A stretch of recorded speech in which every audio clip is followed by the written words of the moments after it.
yun ding restoration ng death penalty. Okay?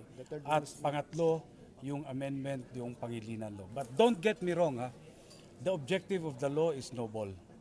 However, in reality, may nagkaroon ng problema doon sa implementation.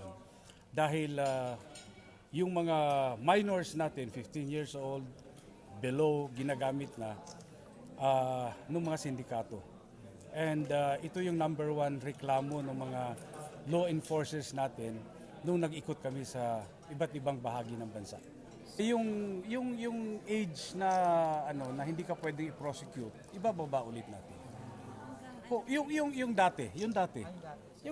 Oo. Bababa sa As a lawyer, yun yung pinag-aralan ko eh. So around age 15? I just can't remember, no? Yung penal laws. No?